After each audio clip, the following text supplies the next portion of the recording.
हाँ जी, आज हम पढ़ेंगे क्रियाकलाप 1.9। तो 1.9 में हम पढ़ेंगे कि यदि हमें कुछ कील दी गई है, लोहे की कील दी गई है, और इस लोहे की कील को हम किसमें रखेंगे? 20 ml कॉपर सल्फेट, ठीक है ना। कॉपर सल्फेट के विलयन में जब हम रखेंगे तो हमने देखा कि यहाँ पर इसको कितने मिनट तक रखना है आपको? 20 मिनट तक। कितने मिनट तक रखना है? 20 मिनट तक। तो आपने एक चीज देखी कि 20 मिनट तक रखने के पश्चात हमें कुछ परिवर्तन देखने को मिलते हैं, और वो परिवर्तन कहाँ देखने को मिलते हैं? एक तो कील के रंग में परिवर्तन देखने को मिलता है। किसके?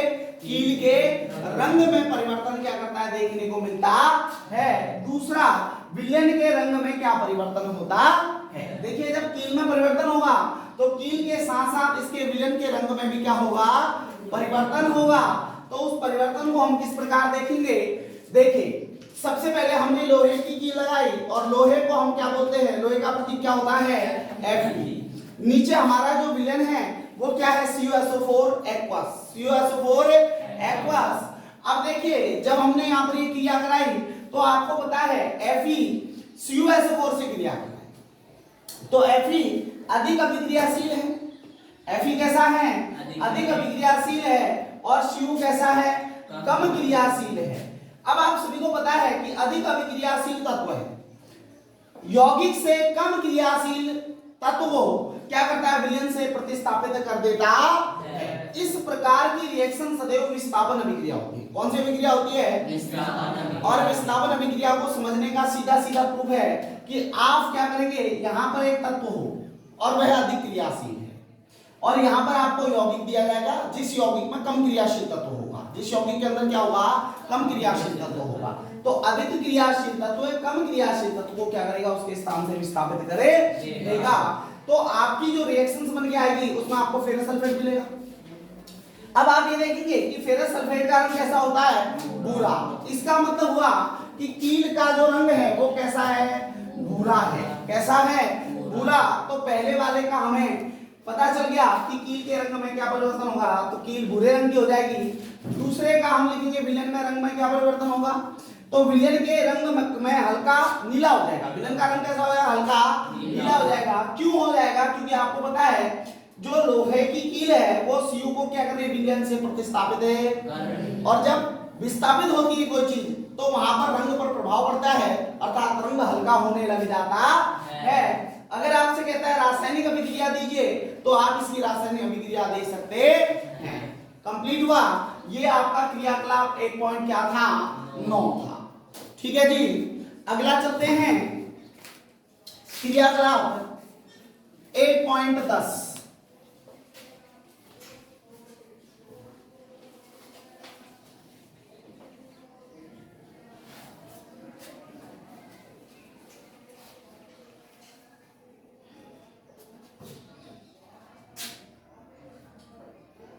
क्रियाकलाप 1.10, और क्रियाकलाप 1.10 में कह रहा है कि एक परखनली में 3 ml आपको क्या लेना है? Sodium sulphate. कितना?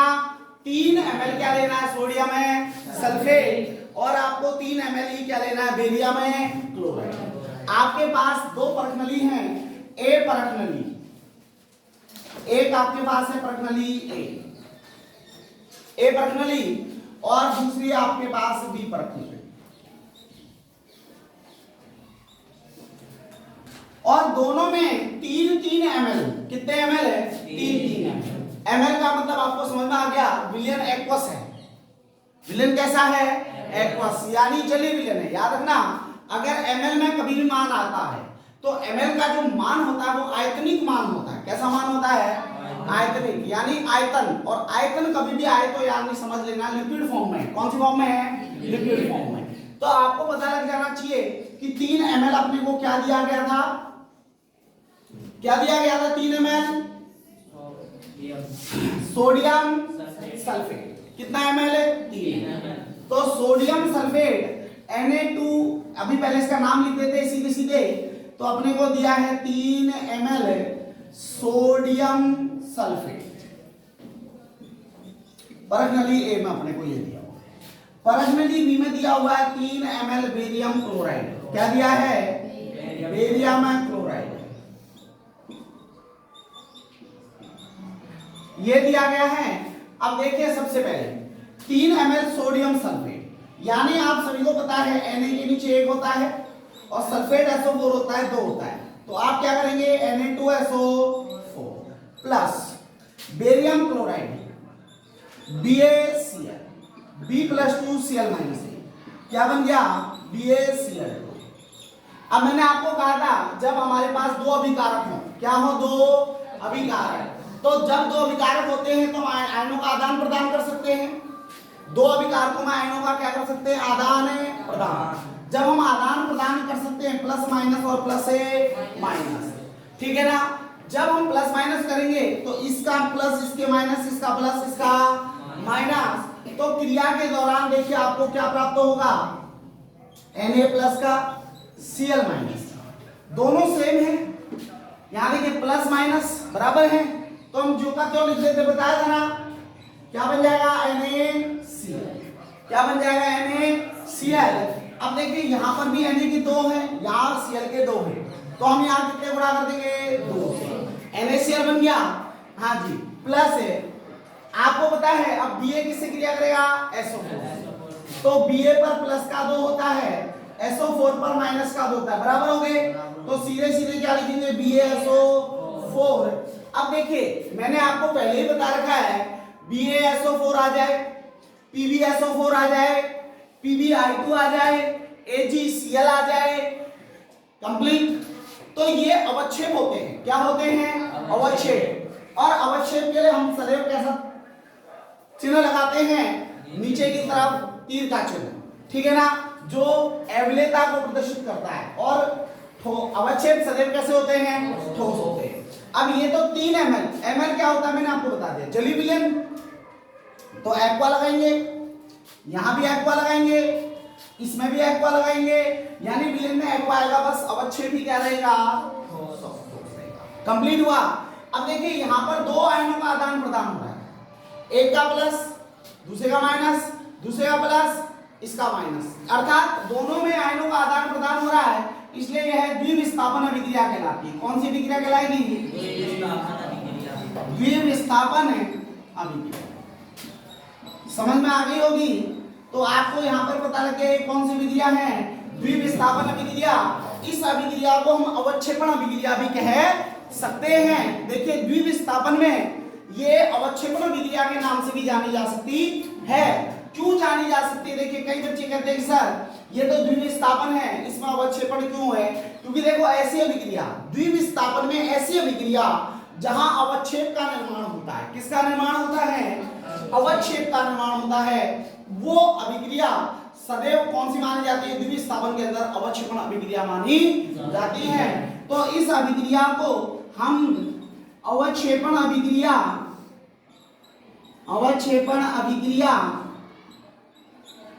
के नाम से भी जानते हैं। अवक्षेपण अभिक्रिया के नाम से भी जानते हैं,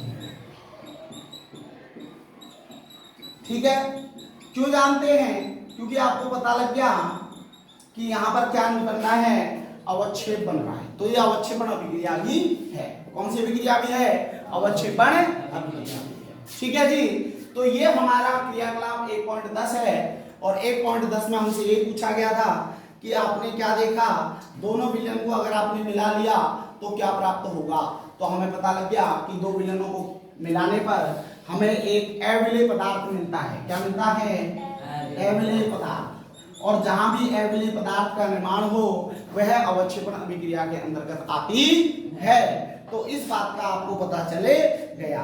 अब देखिए एक क्वेश्चन आपके में यहां पर क्रियाकलाप 1.2 के रूप में है। इसी अंदर 10 के अंदर 1.2 क्रियाकलाप, उसमें कहा गया है कि आप एक लेड सेकंड नाइट्रेट और पोटेशियम आयोडाइड का विलयन लीजिए। अवक्षेप किस रंग का था? क्या आप अवक्षेपित यौगिक का नाम बता सकते हैं? इस अभिक्रिया के लिए संतुलित रासायनिक समीकरण दीजिए।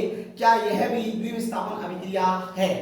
तो देखिए वैसे ये क्वेश्चन मैं आपको पहले करा चुका हूं, 1.2 में करा चुका हूं, लेकिन इसको दोबारा करा रहा हूं क्योंकि इसमें अवच्छेद पूछा गया, अवच्छेद का कलर पूछा गया है, वहां हमसे कलर नहीं पूछा गया था। तो मैं 1.2 क्रियाकलाप को दोबारा से दोहरा रहा हूं और उसमें जो जो बातें आपसे क्वेश्चंस के रूप में पूछी गई हैं वो बताई जा रही हैं। हाँ 1.2 क्रियाकलाप 1.2 आपसे कहा गया है कि आपको एक लेड सेकंड नाइट्रेट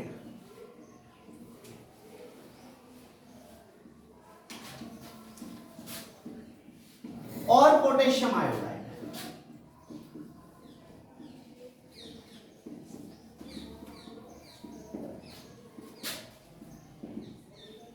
ये दिया गया। तो ध्यान से सुनिए, मैंने आपको बताया है लेड की 2 ऑक्सीडेशन स्टेट होती है ना, +2 और +4, इसलिए यहां पर उसने 2 दे रखा है, ठीक है ना, कि बच्चों में कंफ्यूजन ना हो कि 2 है या 4 है, इसलिए उसने +2 पहले से दे दिया। तो आप देखिए यहां पर हमने लेड नाइट्रेट ले लिया,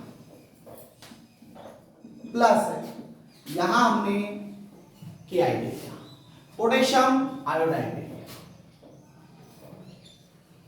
चलिए, तो PbNO2 का वोल्टेज प्लस KI। अब देखो रिएक्ट करेंगे, रिएक्ट कैसे करेंगे आपको मैंने पहले बता दिया। अगर हमारे पास 2 विकारक है तो एक का प्लस एक का माइनस पहले बता रखा है। तो देखिए ये प्लस और ये माइनस, ये प्लस और ये माइनस। अभिक्रिया करने का सबसे सिस्टम सरल तरीका यही है, ठीक है। अभिक्रिया में अगर 2 विकारक हैं प्लस और माइनस के हिसाब से, चलो कोई भी अभिक्रिया हो प्लस और माइनस के हिसाब से चली जाती है, ठीक है ना। अब देखिए, लेकिन बस क्रियाशीलता का वहां पर प्रभाव देखना पड़ता है। अब देखिए प्लस की क्रिया किससे होगी, माइनस से। प्लस की क्रिया किससे होगी, माइनस से। अब एक बात बताइए, आप सभी को पता है कि Pb पर प्लस का 2 हमें दे रखा है और I पर ऑलरेडी माइनस का 1 होता है। जब क्रॉस मल्टीप्लिकेशन करेंगे तो क्या बनेगा, PbI2। तो हमारे यहां पर क्या बन गया, PbI2 प्लस। अब देखिए जब हम इससे क्रिया कराएंगे तो आप सभी को पता है K पर प्लस का 1, NO3 पर भी माइनस का 1, दोनों संख्या बराबर प्लस माइनस के नीचे। तो मैंने कहा था ज्यों का त्यों लिख देते हैं।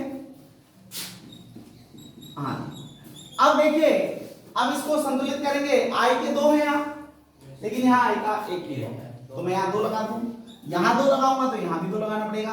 अभिक्रिया हो गई संतुलित, अभिक्रिया हो गई संतुलित। अब देखिएगा इस चीज को थोड़ा सा ध्यान दीजिएगा। आपने देखा होगा कि जब हमने ये क्रिया कराई तो हमें PbI2 मिला, और मैंने थोड़ी देर पहले आपको बताया था कि PbI2 एक अवच्छेद है। क्या है, एक अवच्छेद है, अर्थात यह जल में क्या होता है, एवरेज। कैसा होता है, ठीक है ना। और बाकी सभी क्या है, हमारे एक्वस मीडियम, सभी क्या है हमारे एक्वस। अब यहां देखिए, अब हमसे पहली बात तो यही पूछी गई है। क्वेश्चन का पहला जो क्वेश्चन है वो है अवच्छेद किस रंग का था, क्या अवच्छेद यौगिक का नाम बता सकते हैं। अब देखो पहले क्वेश्चन में आप क्या लिखोगे, पहले ही क्वेश्चन में आपका ये रहेगा कि अवच्छेद काले रंग का होगा। अवच्छेद कैसे रंग का होगा, काले रंग का। हाँ, अवच्छेद का रंग कैसा होगा, काला। रंग काला होगा, कैसा होगा, यानी हमें जो अवच्छेद मिला है उसका रंग कैसा होगा, काला। अब देखो रंग हो गया साफ काला, ठीक है। अवच्छेद का नाम पूछा है तो अवच्छेद का नाम या अवच्छेद का सूत्र, अवच्छेद का रासायनिक नाम, कौन सा नाम, रासायनिक नाम क्या होगा, लेड आयोडाइड। लेड ये सेकंड करके लिखना, ठीक है, लेड सेकंड आयोडाइड, ये नाम होगा, ठीक है। हाँ जी, क्वेश्चन नंबर 2, क्वेश्चन नंबर 2 में पूछा गया है कि इस अभिक्रिया के लिए संतुलित रासायनिक समीकरण है, ये इसके संतुलित रासायनिक समीकरण होगा। तो सेकंड पॉइंट तो ये बन गया संतुलित रासायनिक समीकरण, संतुलित रासायनिक समीकरण। तो संतुलित रासायनिक समीकरण ये रहेगा नीचे वाला। यस या नो? अब थर्ड क्वेश्चन में पूछा है क्या यह एक द्विविस्थापन अभिक्रिया है? तो है, दो बार विस्थापन हो रहा है ना, दो अणुओं का आदान प्रदान हो रहा है, नहीं हो रहा भाई? पीवी की किससे क्रिया हुई? आई से। के की क्रिया N2 से। तो इसका मतलब यह द्विविस्थापन अभिक्रिया है। यस या नो? और मैंने पहले बता दिया अगर दो अभिकारक आपको आगे दिख जाते हैं और उनके बीच आयनों का आदान प्रदान है तो वह द्विविस्थापन अभिक्रिया है।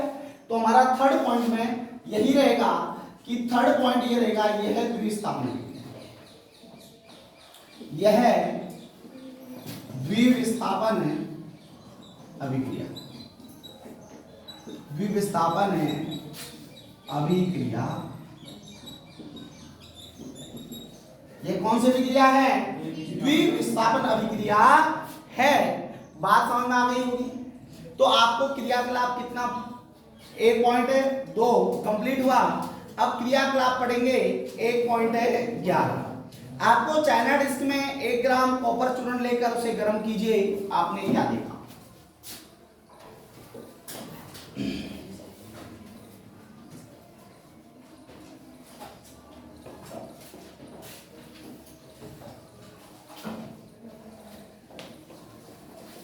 हाँ,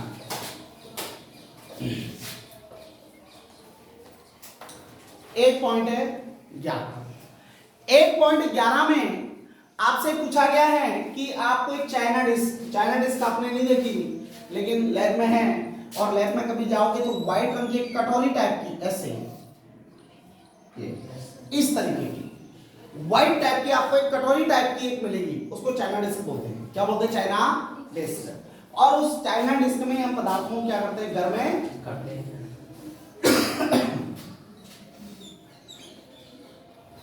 इस चाइना डिस्क के अंदर कितने ग्राम? 1 ग्राम।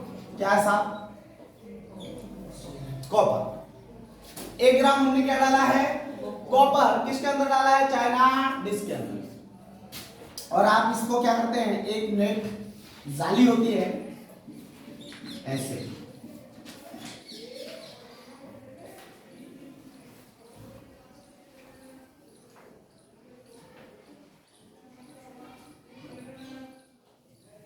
और उसको जाली को तिपाई के नीचे ऐसे तिपाई होती है, ये तिपाई स्टैंड होता है, ठीक है ना, ये इस तरह। और नीचे से बर्नर होता है, गैस बर्नर। कौन सा बर्नर? Gas burner. और गैस बर्नर से फ्लेम आती है और वो फ्लेम इसको क्या करती है? गर्म। ये फ्लेम है, ठीक है ना, ये इसको गर्म करती है। अब जब गर्म करती है ना तो आपको देखने को क्या मिलता है? ध्यान से सुनना। जब हमने कॉपर को, यानी हमारा कॉपर है, कॉपर धातु है, और जब कॉपर धातु को हमने क्या किया? वायु की उपस्थिति में गर्म किया। और मैंने सदैव आपको बताया है कि कोई भी चीज जलने में तभी मतलब जल सकती है तब जब तक उसके लिए कौन सहायक हो? ऑक्सीजन। बिना ऑक्सीजन के कोई भी चीज जले नहीं सकती। यहां तक कि हमारे घर में जो ईंधन जल रहे हैं वो ईंधन भी ऑक्सीजन की उपस्थिति में जल रहे हैं। आपने देखा होगा कि अगर हम किसी चीज को पर्याप्त ऑक्सीजन ना दे पाए तो वहां पर अवशेष बचते हैं। क्या बच जाते हैं? अवशेष। कभी आपने देखा होगा, आपने अपने चूल्हे की गैस और अपना जो स्टोव होता है, गैस स्टोव होता है, वो देखा होगा, और एक चूल्हा देखा होगा, दोनों में अंतर देखा होगा। अंतर ये देखा, चूल्हे में राख बचती है, लेकिन जो गैस से जलने वाला पदार्थ होता है उसमें कुछ भी नहीं बचता, बर्तन भी काला नहीं होता। रीजन यही है कि उसमें पर्याप्त मात्रा में क्या लगती है? ऑक्सीजन, और उसमें मीथेन गैस होती है जो पूर्णतः दहन हो जाती है। जबकि जो हम लकड़ी वगैरह जलाते हैं उनमें मीथेन की मात्रा होती है लेकिन बहुत कम होती है, जिसके कारण वो जलकर और पर्याप्त ऑक्सीजन भी नहीं मिलती, और पर्याप्त ऑक्सीजन न मिलने के कारण क्या बन जाती है? वहां राख यानी अवशेष ज्यादा बचते हैं। तो इस बात को थोड़ा ध्यान दीजिएगा कि जलने में सहायक गैस कौन है? ऑक्सीजन। जब ऑक्सीजन की उपस्थिति में कॉपर को जलाया जाएगा तो आप सभी जानते हैं कि कॉपर पर प्लस का कितना होता है? 2। कॉपर पर प्लस का कितना होता है? 2। और ऑक्सीजन पर माइनस का कितना होता है? 2। बराबर हो गए। मैंने कहा जब प्लस के माइनस के बराबर हो जाए तो हम क्या लिखेंगे? CO। क्या लिखेंगे CuO, यस या नो। अब देखो तो यहां पर 2 तो यहां पर भी 2, जब यहां Cu के 2 तो यहां पर भी 2, यस या नो। बात समझ आ गई। तो हमारा यहां पर क्या बन गया, कॉपर ऑक्साइड बन गया, कॉपर ऑक्साइड। क्या बन गया, कॉपर ऑक्साइड। बोलो जी यस या नो। कंप्लीट हुआ, चलिए ठीक है। तो हमारा कॉपर ऑक्साइड बना। अब देखना, सबसे पहले हमें ये बात भी ध्यान रखना है कि जो हमारा कॉपर ऑक्साइड बना है ये कैसे रंग का पदार्थ है, तो इसका रंग भी ध्यान रखना है। तो कॉपर जो होता है वो काले रंग का पदार्थ होता है, काले रंग का क्या होता है, पदार्थ होता है। अब कई बार देखो क्वेश्चन आपसे क्रॉस में कर लिया जाता है, क्वेश्चन यहीं से क्रॉस में क्या करेगा, कहेगा किसी एक्स पदार्थ को, ध्यान से सुनना, किसी एक्स पदार्थ को ऑक्सीजन की उपस्थिति में जलाने पर वह काले रंग का पदार्थ देता है, वह काले रंग का क्या देता है, पदार्थ देता है। ठीक है जी। तो कहेगा एक्स का नाम लिखिए। और देखिए मैंने अभी थोड़ी देर पहले आपको बताया है, अगर अवच्छेद काला पूछे तो PbI2, और अगर पदार्थ काला पूछे जलाने पर, और जलाने के लिए ऑप्शन साइड है, तो अगर आपको यहां पर ऑप्शन दी हो और एक्स पदार्थ पूछा गया हो और पूछा गया हो काले रंग का पदार्थ है, तो समझ जाना हो किसकी बात कर रहा है, कॉपर सल्फेट की बात कर रहा है। वो सॉरी कॉपर सल्फेट, कॉपर की बात कर रहा है। किसकी बात कर रहा है, कॉपर की बात कर रहा है, क्योंकि कॉपर को अगर हम वायु की उपस्थिति में जलाएंगे तो कॉपर ऑक्साइड बनेगा, जो कैसे रंग का होगा, काले रंग का होगा। कैसे रंग का होगा, काले रंग का। यस या नो। तो हमने चाइना डिश के अंदर 1 ग्राम कॉपर ली थी, और कॉपर को जब हमने जलाया तो हमें कॉपर का चूर्ण प्राप्त हुआ, और वो कॉपर जलने पर कैसा प्राप्त हुआ, काले रंग का प्राप्त हुआ। तो कई बार इस क्वेश्चन को पूछ लिया जाता है। कंप्लीट हुआ, यस या नो। हाँ, अगला हम क्रियाकलाप पढ़ेंगे 1.1, ठीक है ना। तो उसमें दे रखा है, देखिए ध्यान दीजिए कि एक चमकदार ज्वाला के साथ मैग्नीशियम रिबन का वायु में दहन होता है। यह श्वेत पदार्थ मैग्नीशियम ऑक्साइड में परिवर्तित हो जाता है। इस अभिक्रिया में मैग्नीशियम का उपचयन या अपचयन, ठीक है। अब देखो आपसे एक छोटा सा पैराग्राफ आपके में दे रखा है, यानी एक नोट दे रखा है, और उस नोट में आपसे कह रखा है कि एक आपको चमकदार ज्वाला के संग एक रिबन को जलाया जाता है, ठीक है ना। तो रिबन को जब जलाया जाता है तो रिबन का क्या होता है, वहां उपचयन होता है या अपचयन होता है, आपको यह बताना है। तो मैंने आपसे एक बात कही थी कि जहां जलाने की बात आ जाए, यानी दहन की बात आ जाए, ध्यान से सुनना, जहां जलाना, क्योंकि अपने आम भाषा में कहते हैं किसी वस्तु को जलाना, साइंस की भाषा में उसी वस्तु को कहते हैं दहन करना। यस या नो। तो अगर दहन शब्द किसी के लिए भी आ जाए, मैं आपको पहले बता देता हूं, दहन शब्द किसी भी चीज के लिए आ जाए तो वह है ऑक्सीकरण अभिक्रिया, उपचयन अभिक्रिया। सदैव कैसी अभिक्रिया होगी, क्यों होगी, क्योंकि आपको मैंने बताया था दहन के लिए ऑक्सीजन सहायक होती है, और जहां ऑक्सीजन सहायक होगी वहां सदैव ऑक्सीजन क्या होगा, उपचयन अभिक्रिया होगी। यहाँ भी कौन सी अभिक्रिया हो रही है, उपचयन, सहायक है ना। देखो ऑक्सीजन का योग हो रहा है, हमने ये तो पढ़ा है। उपचयन में क्या पढ़ा है, ऐसी अभिक्रिया जहां ऑक्सीजन का क्या हो, योग हो, और जहां ऑक्सीजन का योग, अभिकारक में अगर योग हो रहा है तो उपचयन, और यही ऑक्सीजन अगर उत्पाद में हो तो अपचयन। यस या नो।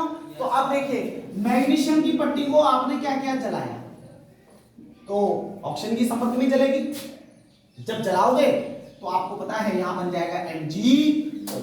क्या बन जाएगा, MgO, मैग्नीशियम ऑक्साइड। क्या बन जाएगा, मैग्नीशियम ऑक्साइड। तो आप यहां भी 2 लगाओगे, यहां भी 2 लगाओगे। अब यहां देखो किसका योग हो रहा है, योग देख लो, और याद रखना ऑक्सीजन का योग अगर उपचयन के लिए देख रहे हो, किसके लिए देख रहे हो, उपचयन, तो अभिकारक में देखोगे, और अपचयन के लिए देखोगे तो कहां देखोगे, उत्पाद में। कहां देखोगे, उत्पाद में। ये बात समझ में आनी होगी, यस या नो। ठीक है जी। तो आपके क्रियाकलाप